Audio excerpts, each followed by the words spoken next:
दिक्कत है, सेशन से दिक्कत है, आपको दिक्कत किस चीज से? दिक्कत भारतीय जनता पार्टी को इंडिया से हुआ है। हम सब कहते थे कि हम गर्व से कौन भारतीय हैं, ये तो कभी कहते भी नहीं थे। उत्तरम यद समुद्र से दक्षिणम च हिमाद्री वर्षम यद भारत नाम भारतीय से संतति। ये स्वामी प्रसाद मौर्य का पूछिए कि जो फॉर्म भरते हैं उसमें हिंदू लिखते हैं नहीं लिखते? पूछिए उदयनिधि स्टालिन से और एमके स्टालिन से। पब्लिक को यह मैसेज आएगा एक मोदी को हराने के लिए सब कुछ भुला दिया गया, टारगेट सिर्फ नरेंद्र मोदी है। आप उस तरह का शासन सामने रखिए ना, जब पूरी दुनिया में महंगाई बढ़ रही है तो हिंदुस्तान की महंगाई नियंत्रित हो। पूरी दुनिया डूब रही है, उसके बावजूद समझे हुए समुद्र में सुनामी आई हुई है, अगल बगल के जहाज उलट पलट गए, क्या बच्चों जैसी बात करते हैं। नमस्कार व्यूअर्स, मैं हूं अमीश देवगन और आप देख रहे हैं इस समय देश का सबसे लोकप्रिय कार्यक्रम। सबसे बड़ा सवाल यही है, क्या सनातन का मुद्दा इंडिया गठबंधन पर भारी पड़ने वाला है? और क्या सीटों की लड़ाई और भारत और इंडिया में जो फर्क है, क्या उसका असर पड़ने वाला है? आज देश की सबसे बड़ी बहस इसी विषय पर होगी। इंडिया अलायंस के कुछ लोग रामचरितमानस का अपमान करते हैं। भारत को कमजोर करने की साजिश रची जा रही है, पूरा का पूरा षड्यंत्र है। सनातन धर्म का जहां तक प्रश्न है, यह नित्य नूतन क्षीर पुरातन है। 2024 के सियासी महायुद्ध से पहले सनातन पर संग्राम जारी है और अपशब्दों का दायरा सारी मर्यादाओं को लांघ रहा है। कोई सनातन को कैंसर से ज्यादा खतरनाक बता रहा है तो कोई रामचरितमानस को पोटेशियम साइनाइड कह रहा है। मानस में आपत्तिजनक टिप्पणियां हैं, जो पोटेशियम साइनाइड टाइप का कुछ चीज है ग्रंथों के अंदर, इसलिए मेरी आपत्ति वहां है और रहेगी जीवन भर रहेगी। गठबंधन के एक साथी पहले ही खुलासा कर चुके हैं कि 26 दलों का मिलाप सनातन को समाप्त करने के उद्देश्य से हुआ है, लेकिन इसी बीच सनातन के मुद्दे पर विपक्ष में टकराव भी खुलकर दिख रहा है। हमें अपने सनातनी होने पर गर्व है और डीएमके के नेताओं से हमारी अलग राय है। मंत्री जी को अपने विभागों में ज्यादा ध्यान देना चाहिए। इस बीच इंडिया वर्सेस भारत पर भी टकराव जारी है। उधर मुद्दा ये भी है कि सीट शेयरिंग से लेकर प्रधानमंत्री उम्मीदवार तक तमाम मतभेदों के बीच विपक्षी एकता का दावा कितना कामयाब होगा। आज इन तमाम सवालों पर दो धुरंधर प्रवक्ताओं की होगी टक्कर। हमारे साथ सीधा बातचीत करने के लिए मौजूद है। आज एक बड़ा पॉलिटिकल फेस ऑफ होगा। आज इस बड़े दिन पर सुधांशु त्रिवेदी है, भारतीय जनता पार्टी के मेंबर ऑफ पार्लियामेंट और प्रवक्ता। मेरे साथ संजय निरुपम जी है, कांग्रेस पार्टी के वरिष्ठ नेता। आपका अभिनंदन है संजय जी और सुधांशु त्रिवेदी जी। सवाल बहुत दो टूक है, क्या आपको लगता है सुधांशु त्रिवेदी, आप बार बार कह रहे हैं यह गठबंधन जो है वो अहंकार से भरा हुआ है, यह गठबंधन जो है वो सनातन के विरोध में बन गया है, क्या आपको लगता नहीं है कि इनकी सीट शेयरिंग का मामला भी फिक्स हो सकता है और आपको कड़ी टक्कर मिल सकती है? देखिए अमीश जी, पहली बात, इनकी सीट शेयरिंग का इशू नहीं है, इनका तो स्टेट शेयरिंग का इशू है। सीट शेयरिंग तो छोटा मामला है, पहले तो तय हो जाए कौन किस राज्य में किससे भिड़ेगा और कौन किस राज्य में किसके साथ रहेगा। अब ये बताइए, केजरीवाल जी ने अनाउंस कर दिया कि हम तो हरियाणा में अकेले लड़ेंगे। अब बताइए फिर ये क्या, पहले तो स्टेट शेयरिंग हो जाए। पंजाब में कांग्रेस के नेता कह चुके हैं कि नहीं हम तो चुनाव अकेले लड़ेंगे। दिल्ली में कांग्रेस की नेत्री ने बोला कि हम अकेले चुनाव लड़ेंगे, तो दिल्ली सरकार के मंत्री ने बड़े कठोर शब्दों में उनके विरुद्ध बोलना शुरू कर दिया। छत्तीसगढ़ में जाके केजरीवाल जी प्रचार कर चुके हैं। अब बताइए, पश्चिम बंगाल में कांग्रेस के नेता अधीर रंजन चौधरी जी कह चुके हैं कि हमारे कार्यकर्ताओं की हत्या हो रही है। लेफ्ट के लीडर्स कह दिए कि नहीं बंगाल में तो हम ममता से लड़ेंगे। अब ये बताइए, इसीलिए तो ये समझ में नहीं आ रहा, सीट शेयरिंग की बात तो छोड़िए, पहले तो स्टेट शेयरिंग तो तय हो जाए, कौन किसके साथ किस राज्य में रहेगा और कौन कहां लड़ेगा। दूसरा विषय, ये जो सनातन का विषय है ये हम थोड़ी लाए हैं, ये तो ये लाए हैं, हम कहां उठा रहे हैं इस विषय को।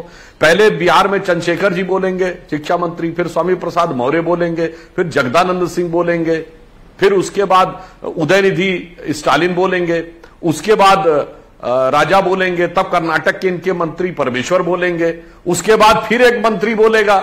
कि साहब INDIA का तो जन्म ही सनातन को नष्ट करने के लिए हुआ। इसमें हम कहां हैं सीन में? जी, ये तो यही इस विषय को उठा रहे हैं और अपने दिल की असलियत को उजागर करते जा रहे हैं। जी, मैं संजय निरुपम का रुख करता हूं। संजय निरुपम, पहले इंडिया आपने बनाया जी, फिर बात आई कि अब भारत आएगा, फिर नई संसद का एक नया 5 दिनों का स्पेशल सेशन होगा, उस स्पेशल में नई वर्दी होगी। ये मामला अब लगातार एक गोल पोस्ट से दूसरे गोल पोस्ट पर जा रहा है। G20 की बैठक हुई है भारत के अंदर, जो कि बड़ी सक्सेसफुल हुई है।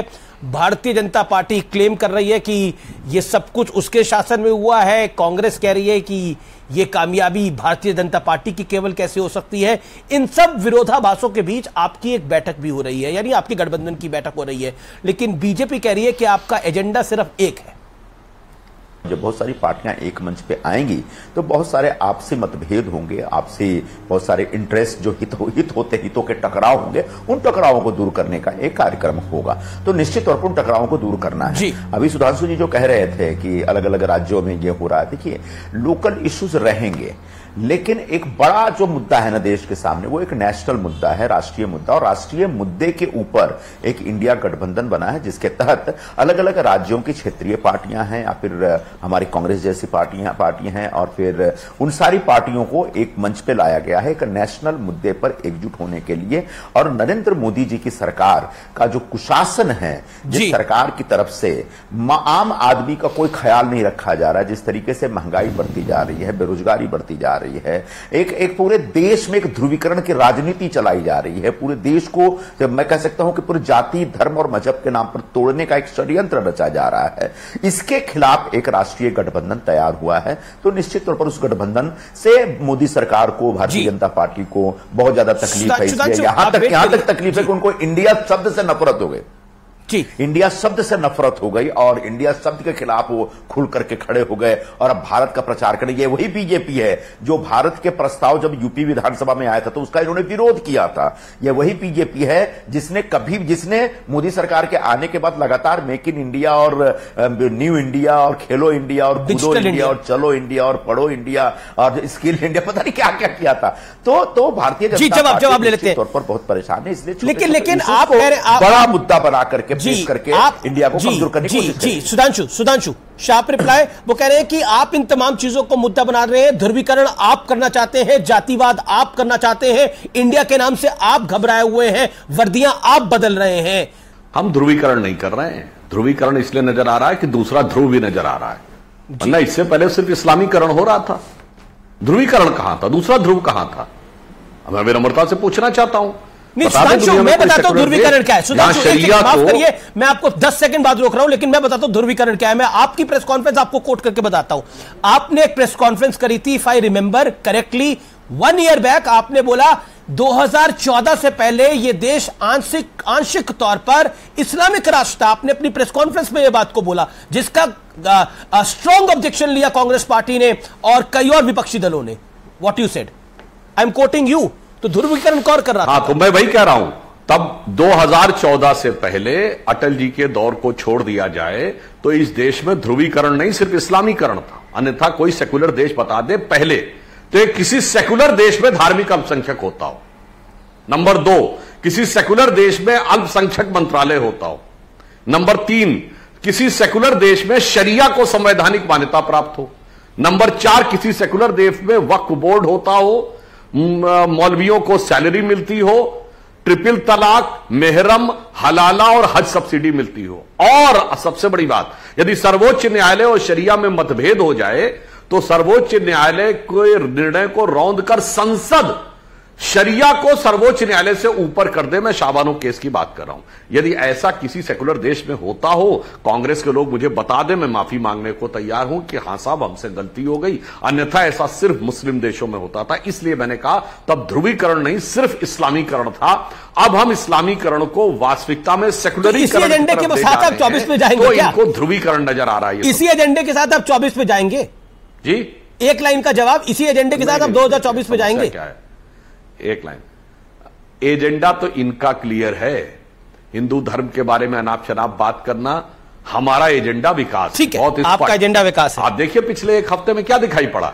मैं एक लाइन में कह दूं, पिछले एक हफ्ते में प्रधानमंत्री जी तो G20 के साथ आगे बढ़ते दिखाई पड़े कि हमारा एजेंडा तो वैश्विक है, और इसी एक हफ्ते में कोई हिंदू धर्म को डेंगू मलेरिया, तो कोई HIV, कोई कोड़, कोई कुछ और कह रहा है कि इसके लिए हुआ। आप देखिए इनके वक्तव्य और हमारे नेताओं के वक्तव्य देख लीजिए, दूध का दूध पानी का पानी। जी संजय निरुपम, क्या आपको लगता नहीं है ये उदयनिधि स्टालिन ने पूरे गठबंधन को मुश्किल में डाल दिया है?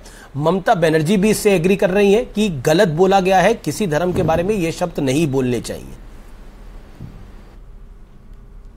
अमीश भाई बीच में रोकिएगा मत मुझे, मैं दोनों बातों को स्पष्ट करना चाहता हूं। बार बार भारतीय जनता पार्टी इस प्रकार के विषय रखती है कि पूरी दुनिया में कहीं अल्पसंख्यक मंत्रालय नहीं है, तो कहीं वक्फ बोर्ड नहीं है, तो कहीं ये नहीं, फिर हिंदुस्तान में क्यों?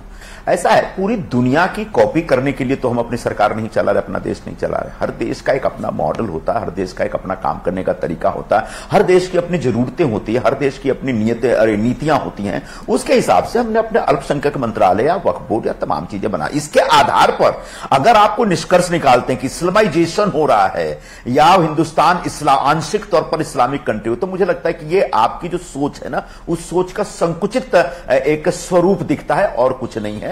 यह देश सेकुलर रहा है, संविधान के आधार पर चलता रहा है, और इस देश के संविधान निर्माताओं ने हमेशा इस बात का आग्रह रखा है कि इस देश के बहुसंख्यक के साथ साथ जो तमाम अल्पसंख्यक समाज के लोग हैं, उन सबकी भी केयर लेनी पड़ेगी, उन सबका भी ख्याल रखना पड़ेगा, उन सबकी जरूरतों और हितों को पूरा करने के लिए सरकार को कदम उठाने पड़ेंगे। यह संविधान में वर्णित है। तो इस आधार पर हम लोगों ने काम किया। बार बार आप किसी दूसरे देश से हमारी तुलना करेंगे तो साहब आप पाकिस्तान से अपनी तुलना करते रहिए। हम हिंदुस्तान एक स्वतंत्र देश है और हम अपना कामकाज खुद करने के लिए स्वतंत्र मानसिकता रखते हैं। रह गई बात सनातन की, तो सनातन के संदर्भ में जो भी बातें निकल के आ रही है, कांग्रेस पार्टी उससे सहमत नहीं है।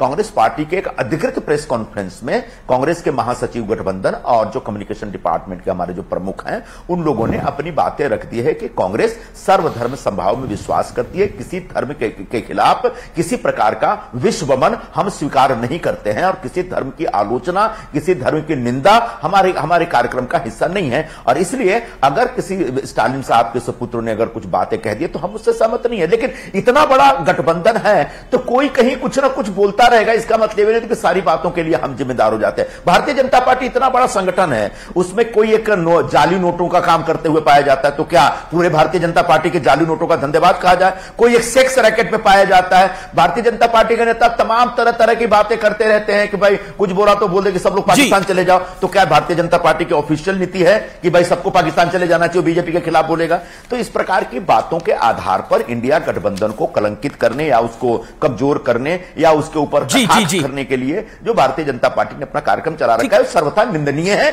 और भारतीय जनता पार्टी को बुनियादी इश्यूज पे बात करनी चाहिए, न कि इस प्रकार के अलग इश्यूज पे। ये आपने बोला कि ये निंदनीय है, लेकिन मेरे पास कई नाम है। उदयनिधि स्टालिन है, के पोन मोदी हैं जिन्होंने अभी सनातन धर्म के खिलाफ बोला है, ए राजा हैं, ये सब डीएमके के हैं। प्रियांक खड़गे हैं, उन्होंने बोला जिस धर्म में समानता नहीं है वो धर्म कहलाने के लायक नहीं है, जो धर्म आपको इंसान ना समझे वो बीमारी के समान है, वो तो कांग्रेस के हैं। तो कई तरह के वो सवाल भी आते हैं। संजय जी, क्या आपको लगता नहीं है कि इस विवाद से बचा जा सकता था? जी बिल्कुल, आप सही कह रहे हैं। किसी व्यक्ति पे, जाति पे, समाज पे या धर्म पर सीधे निंदात्मक बातें करना गलत है, इसको हम स्वीकार नहीं करते हैं।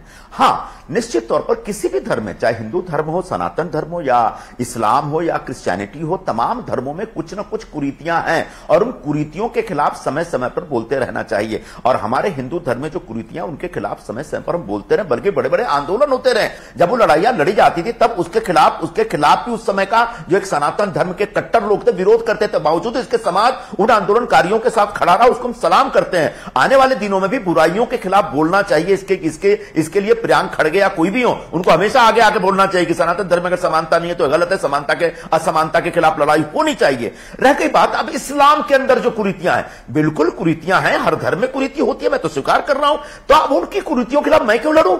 कायदे से इस्लामिक समाज के तरफ से लोग निकल के आने चाहिए, उन कुरीतियों के खिलाफ बोलने चाहिए। पूरा देश स्वागत करेगा, पूरी दुनिया को स्वागत करना चाहिए। लेकिन आप जो कहते हैं कि हम हिंदू होते हुए किसी दूसरे धर्म के मामले में इंटरफेयर करें, मुझे लगता है इसकी इजाजत हमको संविधान नहीं देता और भारतीय जनता पार्टी को भी इस प्रकार की हरकतों से बचना चाहिए। ओके, सुधांशु त्रिवेदी, आपको इस तरह की हरकतों से बचना चाहिए। और यह भारत का जो एजेंडा आप लेकर आए, यह क्या था? President of Bharat, prime minister of Bharat Sudhanshu ji? मैं सिलसिलेवार तरीके से बताता हूं। जो संजय निरुपम जी ने कही कि समाज में कुरीतियां हैं तो उसका समाधान समाज से निकलना चाहिए। मैं डॉक्टर बाबा साहब अंबेडकर को कोट करता हूं, जिन्होंने अपनी किताब थॉट्स ऑन पाकिस्तान में लिखा है कि हिंदू समाज के अंदर यदि कुछ जो कुरीतियां हैं, इसके समाधान के लिए समाज के अंदर से आवाज उठती है और कई लोग खड़े होते हैं उसके समाधान के लिए। मगर इस्लाम में समस्या यह है कि वो अपनी किसी बुराई को बुराई मानने को ही तैयार नहीं होते हैं, बल्कि उसका समाधान तो छोड़िए, बल्कि वहां पर ये बाबा साहब के वर्ड्स हैं, बल्कि वहां सिर्फ भाईचारे का मतलब अंदरूनी भाईचारा है और बाहर वालों के लिए सिर्फ और सिर्फ नफरत है। यह बात आप ध्यान करिए। मैंने बाबा साहब को क्यों उल्लेख किया? इन्होंने कहा बाहर के मुल्कों में क्या होता, हर देश का अपना है। बाबा साहब ने संविधान की प्रियम्बल या उद्देशिका जो प्रस्तावना है जो लिखी थी, उन्होंने कहा था इस संविधान की आत्मा इसे नहीं बदला जाएगा। 76वें संविधान संशोधन में जब सेकुलर सोशलिस्ट वर्ड जोड़े थे, दोनों भारतीय वर्ड है क्या? ये भारतीय है कि बाहरी वर्ड है जो उठा के ले ली? और अब कहना कि जी बाहर से क्या, मेरा एक सिर्फ शब्द था, दुनिया का एक सेकुलर देश बताइए। सेकुलर देश में धार्मिक अल्पसंख्यक नहीं होता, धार्मिक देश में धार्मिक अल्पसंख्यक होता है। और एक सेकुलर देश बताइए जहां शरिया सर्वोच्च न्यायालय से ऊपर हो। खैर वो बात आपके नहीं बता पाए, अब मैं ये बताऊं। इन्होंने एक अच्छी बात कही कि हमारे अंदर बुराई है तो हम बोलेंगे, हम दूसरे पे नहीं बोलते। मैं पूछना चाहता हूं, ये स्वामी प्रसाद मौर्य इसका पूछिए कि जो फॉर्म भरते हैं उसमें हिंदू लिखते हैं नहीं लिखते? पूछिए उदयनिधि स्टालिन से और एमके स्टालिन से, अपने फॉरम में हिंदू लिखते नहीं, नास्तिक लिखते। तब तो ये सरासर हेट स्पीच है। बिल्कुल सही बात कही। मुझे अपने घर में कोई प्रॉब्लम है तो मैं कहूंगा मेरे मां, मेरे बाप, मेरे भाई, मेरे बहन, इससे मुझे ये प्रॉब्लम है, वो प्रॉब्लम है। मैं कुछ कहूंगा, मैं कहूंगा मेरे अंदर ये बुराई है, इट्स ओके। और मैं कहने लगूं कि साहब आपके अंदर ऐसी बुराई है, आप कमीने आदमी हैं, तो ये गाली हो गई। जो व्यक्ति हिंदू धर्म के बाहर है वो कैसे कहता है कि हिंदू धर्म का इरेडिकेशन होना चाहिए? एक वाक्य में पूरा कर लूं मान्यवर, यहां विरोध करने की बात नहीं थी। इरेडिकेशन मतलब समूल नाश। और मैं विनम्रता से पूछना चाहता हूं संजय जी, अगर किसी ने बोल दिया होता इरेडिकेशन ऑफ इस्लाम या इरेडिकेशन ऑफ क्रिश्चियनिटी, इस पे कॉन्फ्रेंस हो रही होती तो आप तो बिहार के रहने वाले, वो भोजपुरी का गाना सुने हैं ना कि आरा हिले, छपरा हिले, बलिया हिले ला। साहब अगर ऐसी कोई कॉन्फ्रेंस हो गई होती तो दिल्ली हिले, लंदन हिले, न्यूयॉर्क हिले ला होने लगा होता। मगर आज सारे सेकुलर इसके ऊपर मौन धारण करके बैठे। लेकिन भारत और इंडिया पे सुधांशु आपके जवाब का मुझे इंतजार रहेगा। जी 40 सेकंड, ठीक है। मेरा निवेदन है कि दोनों अपनी बात को 40-40 सेकंड में कंप्लीट करें, जिससे ज्यादा विषयों पर हम चर्चा कर सकें और सार्थक कर सकें। संजय निरुपम, बात का जवाब जो सुधांशु ने बोला, और एक और सवाल इसके अंदर, क्या आपको लगता है कि बार बार गठबंधन के अंदर, आपने खुद बोला कि कई बार विचारों का विरोध भी होता है, गठबंधन का वो नियम भी बन जाता है, लेकिन विरोधाभास का अगर गठबंधन हो तो फिर वो चल कैसे पाएगा लंबा?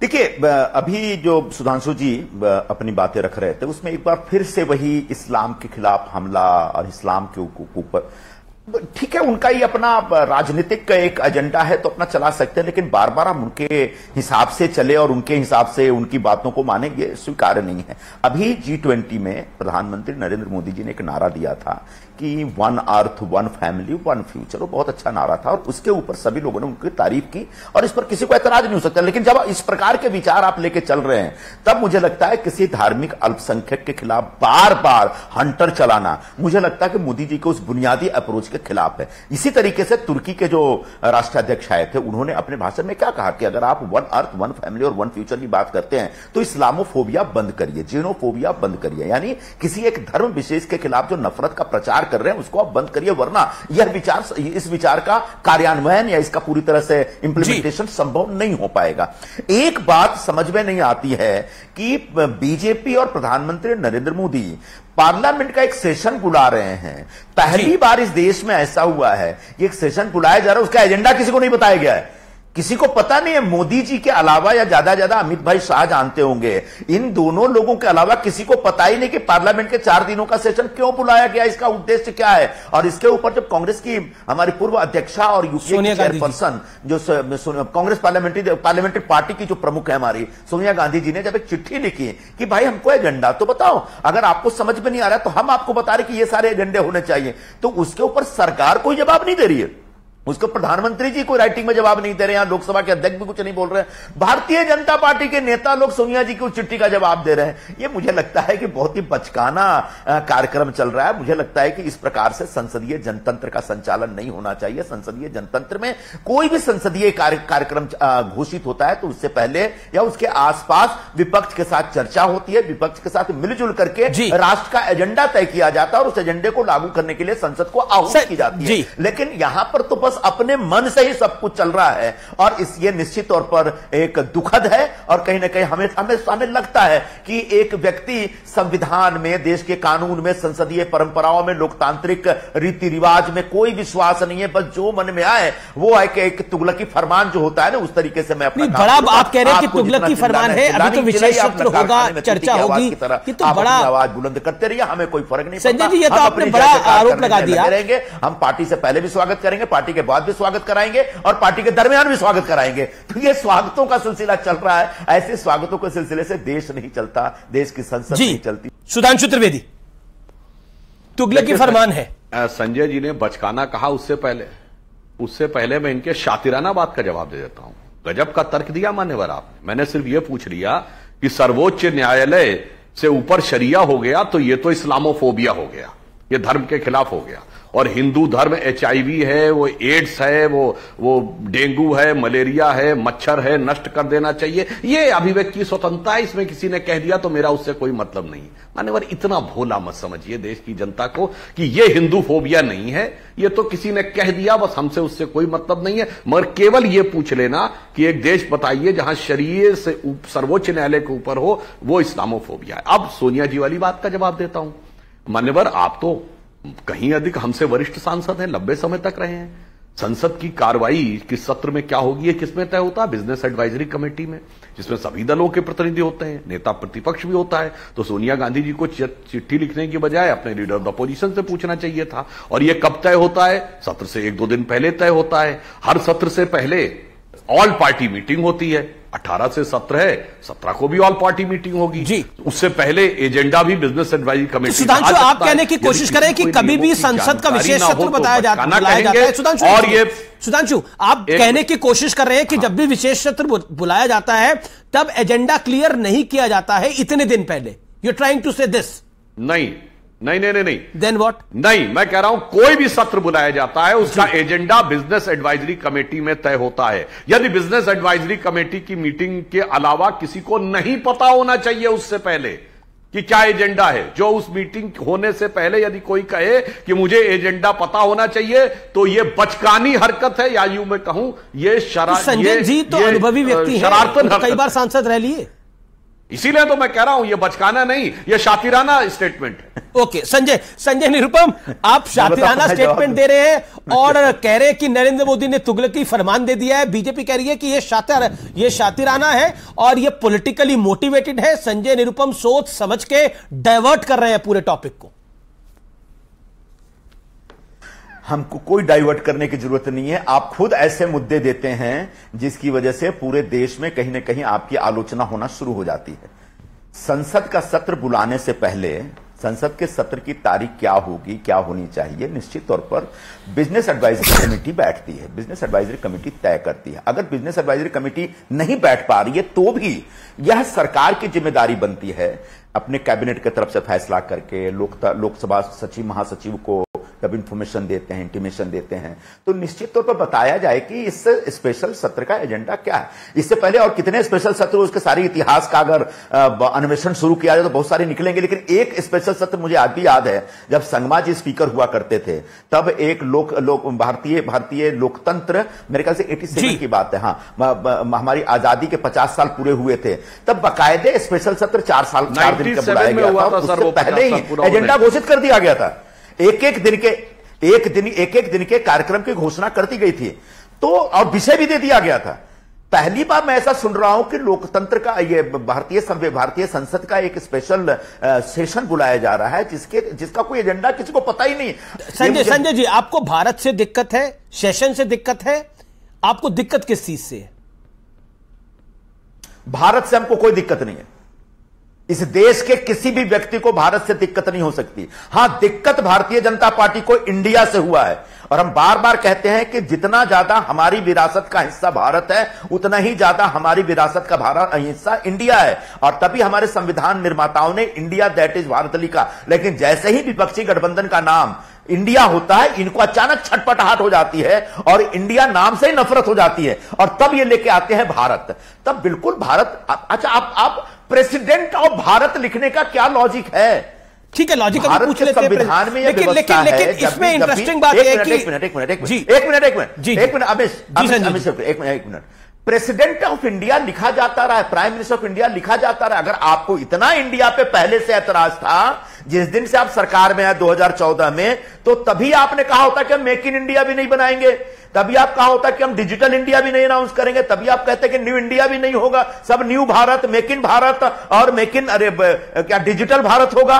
लेकिन चूंकि अपोजिशन का एक गठबंधन तैयार हुआ इस नाम से, इसके प्रति नफरत व्यक्त करने के लिए आप भारत लेके आ रहे हैं। इस पर हमको ऐतराज है। भारत होने पे, भारतीय होने पे हमें कभी ऐतराज नहीं हो सकता, बल्कि हमको इस बात का गर्व है, फक्र है कि हम भारतीय हैं। हम सब कहते थे कि हम गर्व से कौन भारतीय हैं, ये तो कभी कहते भी नहीं थे। ये तो गर्व से कौन भारतीय कहने में इनको तकलीफ होती थी।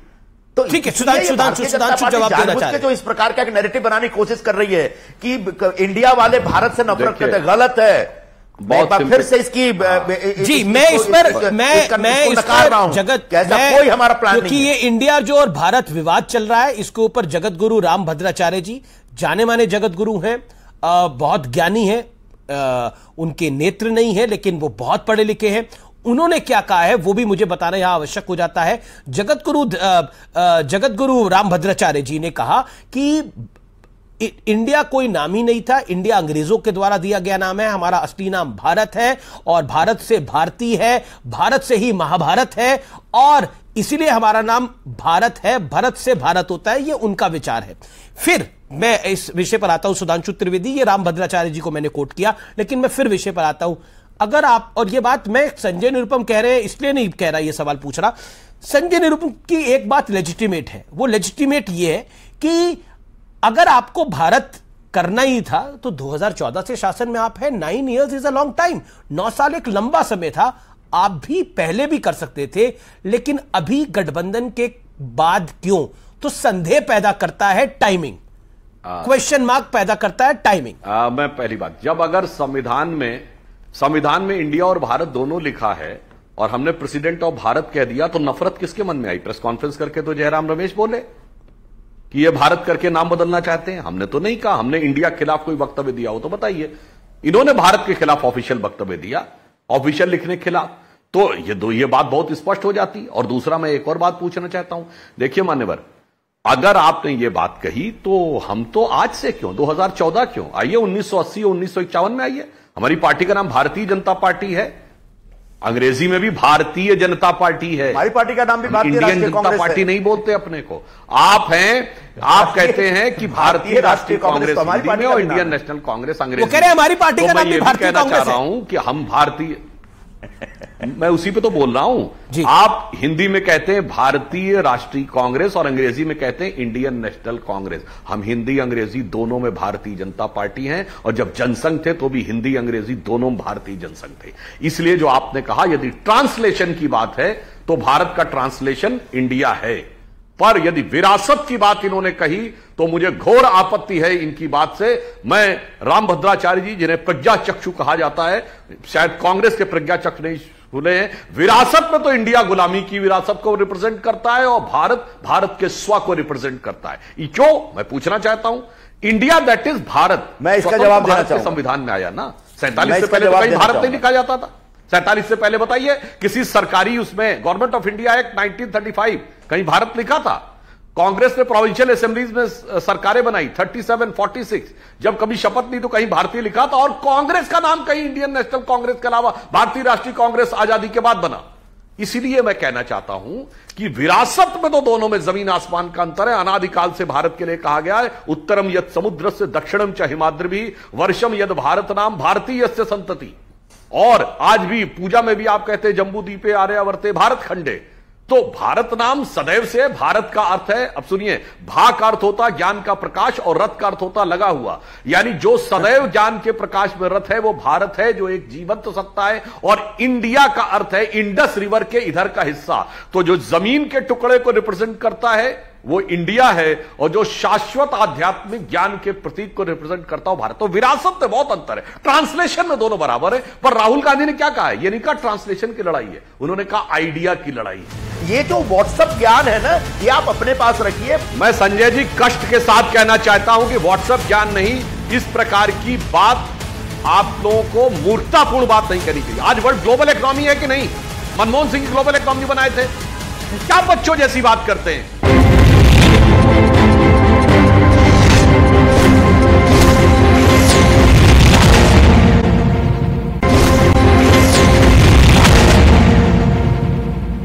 रामभद्राचार्य जी बहुत बड़े संत हैं, जिनके नेत्र नहीं है लेकिन उनमें परम ज्ञानी माना जाता है। उन्होंने एक वक्तव्य दिया, उन्होंने बोला आने वाले दिनों में धर्म और अधर्म का युद्ध होगा। और उन्होंने ये भी बोला ये जो अलायंस बना है, INDIA अलायंस बना है, ये सनातन के विरोध में बना है। क्या आपको लगता नहीं है भारत की बात हो, सनातन की बात हो, भारतीय जनता पार्टी अपने एजेंडे की तरफ लेके जा रही है? रामभद्राचार्य जी एक हिंदू वांग्मय के प्रकांड विद्वान हैं, उनका मैं सम्मान करता हूं, लेकिन पूरा इतिहास के जानकार है, इतिहासकार है, मैं ऐसा नहीं मानता हूं। मैं अगर विरासत की बात करता हूं तो पहली बात, ये ध्यान से सुनिएगा, पहली बात यह है कि अंग्रेजों ने भारत को कभी इंडिया नहीं कहा। अंग्रेज तो बहुत बाद में आए।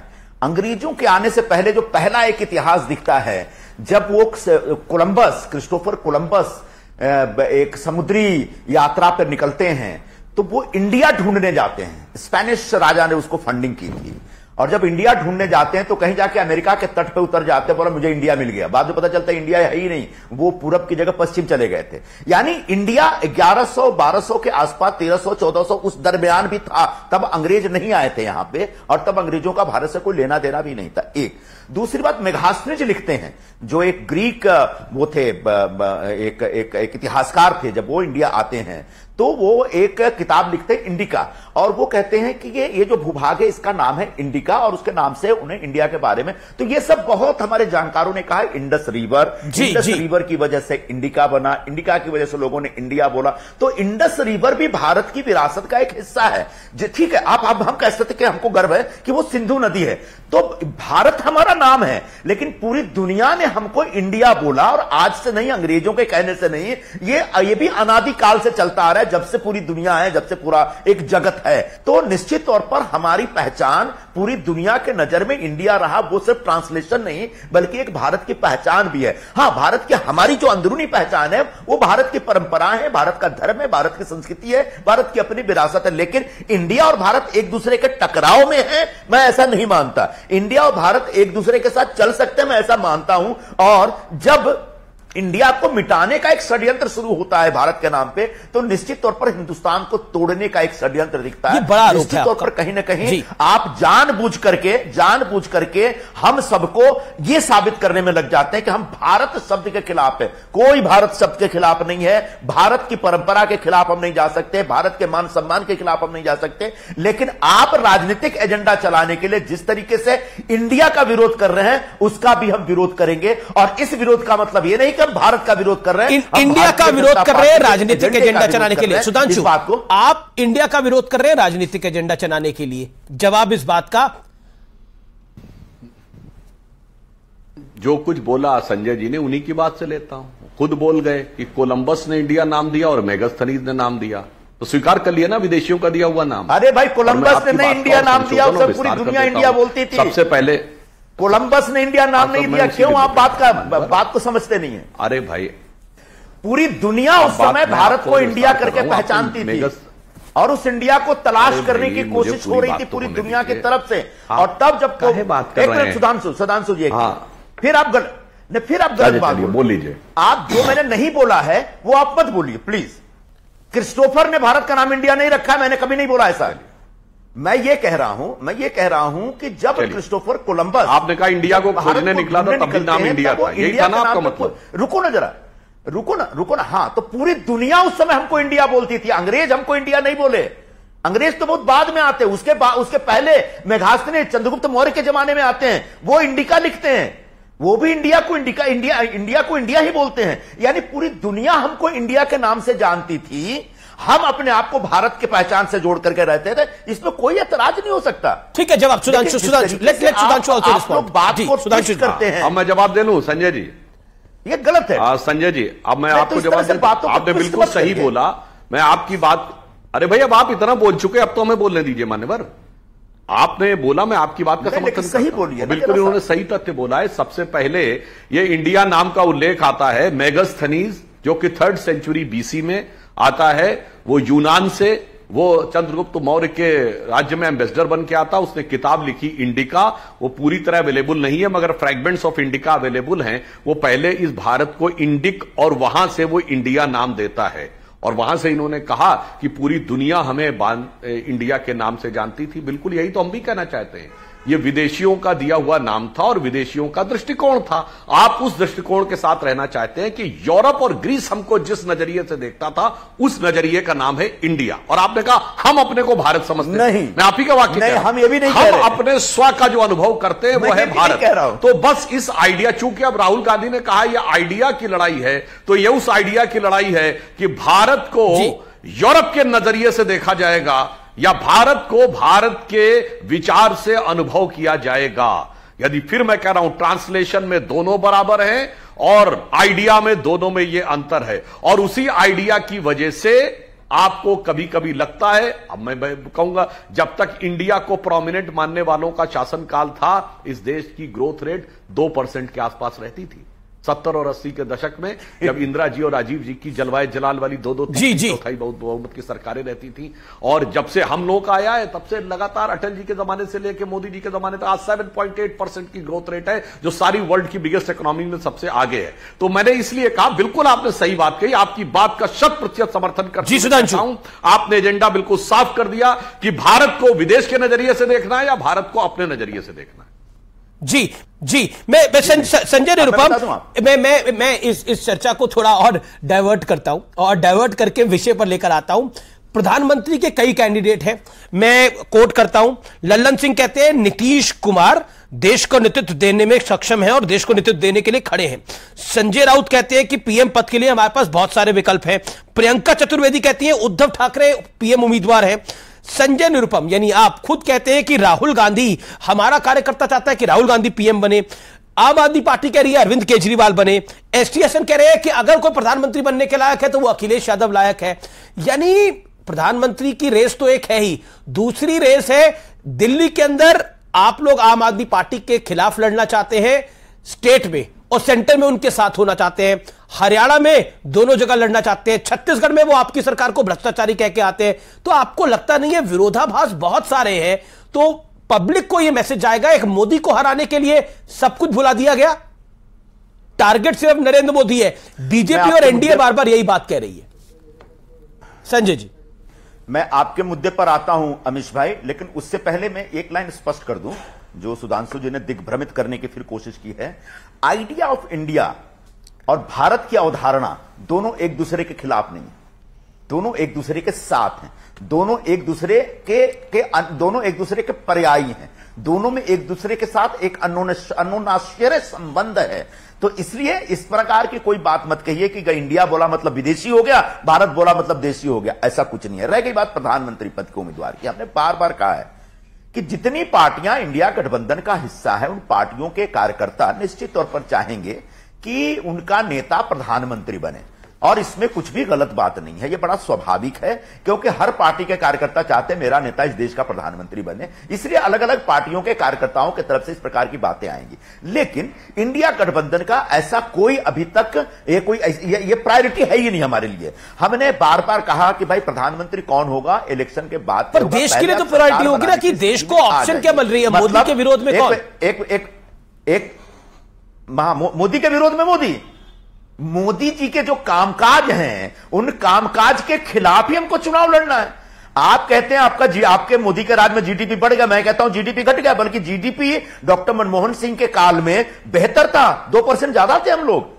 पूरे देश में जो बेरोजगारी बढ़ी है, जो महंगाई बढ़ी है, जो आर्थिक कुशासन हुआ है, जो 20,000 से ज्यादा जो छोटे छोटे उद्योग धंधे बंद हुए हैं, ये जो तबाही और बर्बादी है, इसके लिए कौन जिम्मेदार है? तो प्रधानमंत्री नरेंद्र मोदी। और हमको इसी मुद्दे पे चुनाव लड़ना। और आप बार बार क्या कहते हैं? आप नाम बताइए। बिल्कुल नाम बताएंगे एक बार सरकार बनाने की स्थिति में आने के बाद। इसलिए हमारी प्रायोरिटी प्रधानमंत्री पद का नाम घोषित करना नहीं है। और इसलिए तमाम पार्टियों के लोग अगर अपने अपने नेताओं के बारे में कुछ कहते हैं तो हमारे लिए बहुत मायने नहीं रखता है। मल्लिकार्जुन खड़गे कांग्रेस अध्यक्ष स्पष्ट कर चुके हैं कि हम प्रधानमंत्री पद के रेस में। सुधांशु त्रिवेदी, मैं बीते जब एक आम आदमी पार्टी के कार्यकर्ता जब इस प्रकार की बात कहते हैं तो खुद अरविंद केजरीवाल बोलते हैं कि अब इस प्रकार की बातें नहीं करनी चाहिए, चुनाव के बाद हम तय करेंगे। अरे अरविंद केजरीवाल ने खुद बोला छत्तीसगढ़ में जो कांग्रेस का शासन है, भूपेश बघेल का शासन है, वो सबसे ज्यादा भ्रष्टाचारी है। अरविंद केजरीवाल और भगवंत मान बोल के आए, गठबंधन की बैठक के बाद बोलकर आए, बोला वहां पर उन्होंने कि भ्रष्ट सरकार है वहां पर।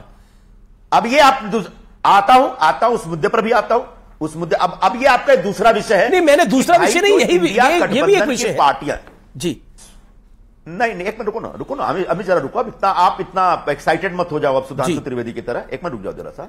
तो ये आपने प्रधानमंत्री पद वाले मुद्दे पे आपने कही। अब दूसरा विषय हो गया कि भाई इंडिया गठबंधन की पार्टियां दूसरे पार्टियों द्वारा शासित राज्यों में जाके क्या कह रही हैं, निश्चित तौर पर अवॉइड करना चाहिए। केजरीवाल जी को या मान को छत्तीसगढ़ में जाके कांग्रेस की सरकार के खिलाफ बोलना टालना चाहिए, क्योंकि अगर वो चाहते इंडिया गठबंधन कोहेसिव हो और सब लोग मिलजुल करके एक अच्छे ढंग से भारतीय जनता पार्टी के कुशासन के खिलाफ संगठित होकर खड़े हों, तो केजरीवाल जी को इस प्रकार की बातें नहीं करनी चाहिए। फिर भी वो अपना एक स्टेट के लेवल का एजेंडा चला रहे हैं, चला सकते हैं, नहीं चलाएंगे तो बेहतर होगा, इंडिया और मजबूत होगा इससे। लेकिन उनको इस प्रकार का कोई हक नहीं है, अधिकार नहीं है, मैं ये नहीं कह सकता। हमारे हक नहीं, अधिकार नहीं है, वो तो अपने आप को कांग्रेस का विकल्प ही मान के चल रहे हैं भविष्य के लिए। लेकिन मैं सुधांशु त्रिवेदी आपके पास आता हूं। वो तो अपने आप को कांग्रेस का विकल्प मार के चल रहे हैं और उन्होंने कई बार बोला है कि कांग्रेस अब समाप्त हो चुकी है, भविष्य हम ही है। उन्होंने कई बार बोला है, राघव चड्ढा का ट्वीट भी है ऑन रिकॉर्ड, आप बोलेंगे तो मैं आपको दिखा भी दूंगा। लेकिन मैं फिर दूसरे विषय पर आता हूं जो कि सुधांशु त्रिवेदी आपके एक लाइन जोड़ दूं। वो जोड़ लीजिए एक लाइन जोड़ दूं मैं। सुधांशु इंतजार कर रहे, बोलिए। आप राघव चड्ढा वगैरह बोल रहे हैं, एक सज्जन है, बहुत बड़े विचारक माने जाते हैं, दार्शनिक माने जाते हैं, राजनीतिक दर्शन के ऊपर बहुत बोलते हैं। उनने तो एक दिन कह दिया कि भाई कांग्रेस मर क्यों नहीं जाती, और बाद में वही व्यक्ति भारत जोड़ो यात्रा में राहुल जी के साथ कंधे से कंधे मिला के चल रहे हैं।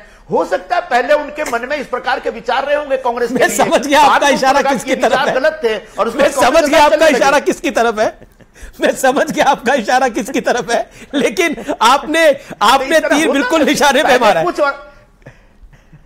आपने वो तीर बिल्कुल निशाने में मारा है और लोग ट्वीट करके बता भी देंगे कि आप किसके बारे में बात कर रहे हैं। लेकिन कई बार राजनीति में ऐसा होता है, ऐसा में तो बीजेपी में भी कई लोग ऐसे चले गए, क्योंकि आप दोनों बड़े परिपक्व हैं तो आप लोगों के सामने तो ये बात हो सकती है। कई लोग तो बीजेपी में भी ऐसे हैं जो कल तक प्रधानमंत्री मोदी के बारे में क्या क्या बोलते थे, लेकिन आज वो बीजेपी में शामिल हो गए। ये तो राजनीति का दौर है, राजनीति का दौर है। अच्छी बात दिलाई वो लोग आज हिंदुत्व पर ज्ञान देते हैं या फिर आरएसएस पे ज्ञान देते हैं, जो पानी पी के आरएसएस के बारे में क्या बोलते थे। ये एक राजनीतिक दौर है और ये राजनीतिक मजबूरी है, पॉलिटिकल पार्टीज की लाचारी है या अपाहिजपन है, इसके बारे में तो क्या कहा जा सकता है। लेकिन ये विषय आपका बड़ा जरूरी है जो आपने बोला। लेकिन सुधांशु त्रिवेदी, मैंने पिछले 15 दिन का ट्रैक रिकॉर्ड निकाला।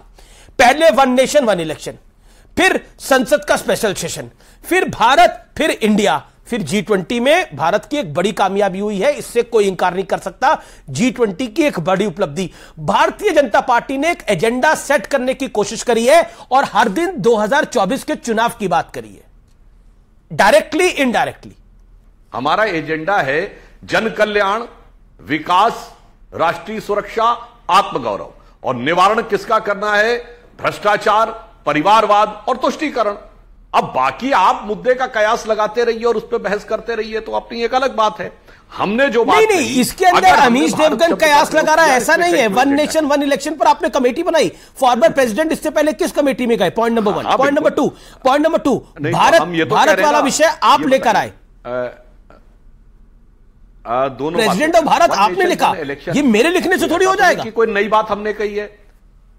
नहीं, मैं सुनिए तो मैं कह रहा हूं वन नेशन वन इलेक्शन हमने तो पहली बार बोला नहीं कही, पहली बार नहीं कही भी बोला, इंक्लूडिंग अशोक गहलोत जी। और इस दौर में पहले 20 साल तक वन नेशन वन इलेक्शन होता था, 47 से लेकर 67 तक। तो कोई ऐसे नई बात तो नहीं है, बहुत से लोग सैद्धांतिक रूप में बोल चुके हैं, बस इसके बारे में चर्चा हुई। अब ये वन नेशन वन इलेक्शन की प्रॉब्लम उनको है जो वन कोalition वन कोऑर्डिनेशन नहीं कर पा रहे हैं। आज तक 4 मीटिंग करके कोऑर्डिनेटर तो अपॉइंट नहीं कर पाए, गठबंधन का अध्यक्ष तो छोड़िए। तो वन कोalition वन कोऑर्डिनेशन जो नहीं कर पा रहे हैं, वो मुद्दा बना रहे हैं कि वन नेशन वन इलेक्शन एक राजनीतिक मुद्दा है। जी संजय निरुपम, क्या आपको लगता है जो बीजेपी ने लगातार गोल पोस्ट को बदला है, एक एजेंडा सेट करने की कोशिश करी है, क्या आपको लगता है कि बीजेपी हर दिन 2024 की तैयारी कर रही है? और अभी हाल ही में G20 की बैठक हुई जिसमें जेपी नड्डा ने बोला, बीजेपी ने बोला कि नरेंद्र मोदी के नेतृत्व में बीजेपी ने एक सफल आयोजन करा है और दुनिया के राष्ट्रीय अध्यक्षों ने भी इसकी तारीफ करी है, चाहे वो बाइडेन हो, चाहे वो क्राउन प्रिंस सऊदी अरेबिया के हो, चाहे ऋषि सुनक साहब हो, चाहे वर्ल्ड वाइड के कोई भी लीडर्स हो, चाहे वो IMF प्रेसिडेंट हो। प्रेसिडेंट तो भारत पर किसी को ऐतराज नहीं है, तो आप भारत के राष्ट्रपति के तरफ से हिंदी में इनवाइट भेजिए ना, अंग्रेजी में क्यों भेज रहे हैं भाई? वो प्रेसिडेंट ऑफ इंडिया का हिंदी ट्रांसलेशन है राष्ट्रपति, भारत का राष्ट्रपति। तो या तो भारत का राष्ट्रपति लिखे या प्रेसिडेंट ऑफ इंडिया लिखे, लेकिन चूंकि आपको एक नया शिगुफा छोड़ना है, आपको एक नए ढंग से लोगों के अंदर एक चर्चा का नया विषय, ये सब क्यों करते हैं? क्योंकि बुनियादी मुद्दों से लोगों का ध्यान बटा के रखना है। महंगाई जिससे हाहाकार मचा हुआ है, डीजल पेट्रोल से लेकर के खाने पीने की चीजें इतनी महंगी, आपकी थाली 28% महंगी हो गई है, गरीब लोगों के लिए जीना मुश्किल हो गया है, उससे लोगों का ध्यान हटाना है। निश्चित तौर पर जो बेरोजगारी है, 22 करोड़ से ज्यादा लोग बेरोजगार आपके देश में घूम रहे हैं, लोगों को रोजगार नहीं मिल रहा है, तो उससे लोगों का ध्यान हटाना है। निश्चित तौर पर जो पूरे देश में एक जो सामाजिक विभेद पैदा हुआ है, सांप्रदायिक तनाव पैदा हुआ है, उससे लोगों का ध्यान बटाना है। इसलिए इस प्रकार के सिगुफे रह करके छोड़े जाते हैं ताकि लोग और पूरा मीडिया और हमारी असफलताओं की तरफ लोगों का ध्यान ना आए। आखिरी 1 मिनट, सुधांशु त्रिवेदी। देखिए 40 सेकंड। ये मैं मानता हूं कि इस समय जून के महीने में महंगाई की दर 4.5% थी, जो ये कह रहे हैं। हाँ, जुलाई से लेके अगस्त के बीच में इस देश के पूरे क्षेत्र में प्रचंड बारिश हुई, जिससे जो पेरिशेबल चीजें हैं उनके दाम अचानक बढ़ गए। ये बात मैं स्वीकार करता हूं, 2-3 महीने में नियंत्रित हो जाएगा। मगर शिगुफे की बात से पूछता हूं कि एक G20 समिट हुई है, संजय जी एक G20 कंट्री बता दीजिए महंगाई की दर हमसे कम हो, बता दीजिए। संजय निरुपम, राहुल गांधी जहां से घूम के ज्ञान दे रहे हैं कंट्री, और एक कंट्री बता दीजिए जहां विकास की दर हमसे ज्यादा हो, बताइए। इस बुरी से बुरे दौर में हम सबसे ये जो बार बार सुधांशु त्रिवेदी बोलते हैं कि भारत को विदेशी नजरिए से नहीं देखना चाहिए, और कांग्रेस के लोग भारत को विदेशी नजरिए से देखते हैं, इसलिए इंडिया इंडिया बोलते हैं। वो अपनी हर असफलता को छुपाने के लिए विदेशी अर्थव्यवस्था की तरफ ध्यान बटाते हैं। तो मतलब अमेरिका अगर इकोनॉमिक रिसेशन में चल रहा है तो हिंदुस्तान को भी इकोनॉमिक रिसेशन में होना चाहिए क्या? तब 2008 में जब पूरी दुनिया इकोनॉमिक रिसेशन में थी, तब हिंदुस्तान को बचाया था डॉक्टर मनमोहन सिंह जी ने। भारत को आर्थिक मंदी के दौर में घुसने नहीं दिया, पड़ने नहीं दिया था। तो आप उस तरह का शासन सामने रखिए ना, जब पूरी दुनिया महंगाई बढ़ रही है तो हिंदुस्तान की महंगाई नियंत्रित हो। यह हिंदुस्तान की 140 करोड़ जनता आपसे अपेक्षित करती है, लेकिन यह अपेक्षा पूरी नहीं करते आप बोलते हैं चूंकि यूरोप में भी महंगाई बढ़ गई इसलिए यहां भी महंगी चीज खाओ। ये जो व्हाट्सएप ज्ञान है ना, ये आप अपने पास रखिए। भारत की जनता इस समय तकलीफ में है, कष्ट में है, उसकी तकलीफ दूर करने की जिम्मेदारी सिर्फ और सिर्फ प्रधानमंत्री नरेंद्र मोदी की है। जी समय समाप्त हो रहा है, 10 सेकंड बचने के लिए बाकी देशों में जो हो रहा है उससे 10 सेकंड। मैं संजय जी कष्ट के साथ कहना चाहता हूं कि व्हाट्सएप ज्ञान नहीं, इस प्रकार की बात आप लोगों को मूर्खतापूर्ण बात नहीं करनी चाहिए। आज वर्ल्ड ग्लोबल इकोनॉमी है कि नहीं? मनमोहन सिंह ग्लोबल इकोनॉमी बनाए थे, क्या बच्चों जैसी बात करते हैं? और ग्लोबल डेमोक्रेसी नहीं है, मगर राहुल गांधी जाके ये कहेंगे कि डेमोक्रेसी में हस्तक्षेप करो। वाह! और अर्थव्यवस्था जो कि पूरी दुनिया की जुड़ी हुई है, आप ही ग्लोबलाइजेशन लाए थे, और अब ये बचकानी बात कहना। भाई तो मैं कह रहा हूं पूरी दुनिया डूब रही है, उसके बावजूद संभले हुए हैं। समुद्र में सुनामी आई हुई है, अगल बगल के जहाज उलट पलट गए। ये बताइए, चाइना में रिसेशन है, यूरोप में रिसेशन है, अमेरिका में है, और पाकिस्तान और श्रीलंका के तो हालत खराब है। उसके बावजूद ये कहना कि हमारे जहाज का जो स्टुअर्ड चला रहा है, कप्तान, वो हिचको जी समय ये मुझे फिर मैं कह रहा हूं, ये बचकानी नहीं, शातिराना बात है। शातिराना बात है। आप दोनों का बहुत बहुत शुक्रिया। आप लोगों ने इस कार्यक्रम को देखा और आपने जबरदस्त रिएक्शन दिया। नमस्कार, धन्यवाद। है।